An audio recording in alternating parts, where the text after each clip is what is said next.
আসসালামু আলাইকুম। প্রতিদিনের মতো আজকেও আরেকটি নতুন ভিডিও নিয়ে চলে আসলাম আপনাদের মাঝে। আজকে একটি পাওয়ার ফ্যাক্টরের কাজ করব।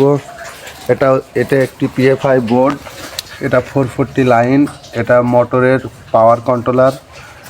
আমরা এই পাওয়ার ফ্যাক্টরটি ঠিক করব। এটা আমরা প্রথমেই ম্যানুয়ালি দেখে নিলাম সব ঠিক আছে কিনা। একটা ফেসের থেকে এটাতে 3টা ফেজ ঢোকে এবং 3টায় ফেজ বেরোয়। পাওয়ার ফ্যাক্টরেও 3টা ফেজ ঢোকে, শুধু পিএফআই বোর্ডে আর এই ম্যাগনেট কন্ট্যাক্টরের মধ্যে নিউট্রাল ঢোকে। বাদ বাকি সবই ফেস টু ফেস ঢোকে। এই জন্যই 440 কাজের একটু সাবধানতা অবলম্বন করতে হয়। এখানে 3টায় ফেজ, এখানে নিউট্রালের কোনো কাজ নেই, তাই আমরা খুব সাবধানে কাজগুলো করব।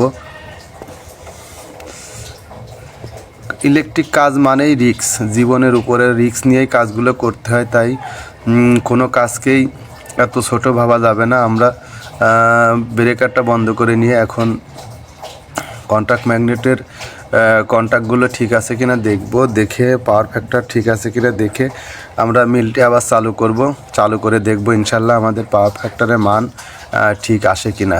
আপনারা সবাই ধৈর্য ধরে দেখবেন, দেখলে আমরা একটু উৎসাহ পাই এবং এই উৎসাহের মাঝেই আমরা একটি একটি করে ভিডিও বানানোর দিকে আগাই।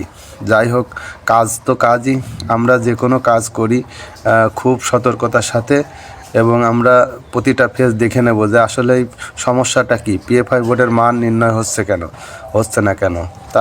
তাই আমরা প্রতিটা ফেজ দেখেই হলো গিয়ে আবার নতুন করে আবার সেট আপ দিয়ে দেখব যে পাওয়ার ফ্যাক্টরটি ঠিক হয় কিনা। আপনারা ভিডিও দেখবেন, আমাদেরকে উৎসাহ করবেন এবং আমাদের কথার মাঝে ও চলার মাঝে যদি কোনো ভুল থাকে তাহলে আমাদেরকে ধরিয়ে দিলে আমরা ওখান থেকেও কিছু শিক্ষা নিতে পারবো ইনশাল্লাহ।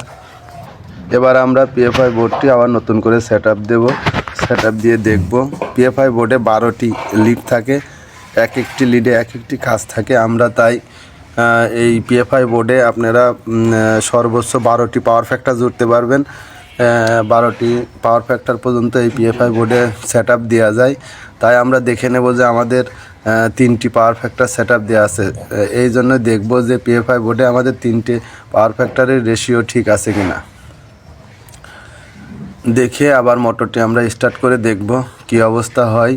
ম্যানুয়ালি আমাদের পাওয়ার ফ্যাক্টরটি সব ঠিক আছে, তারপরেও আরেকবার দেখে নেব ভালো করে যে কোনো লুজ কন্টাক্ট আছে কিনা।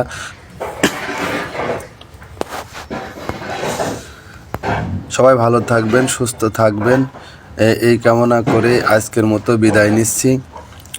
দেখা হবে নতুন আরও একটা কোনো ভিডিওতে ইনশাআল্লাহ। ভালো থাকবেন। আসসালামু আলাইকুম।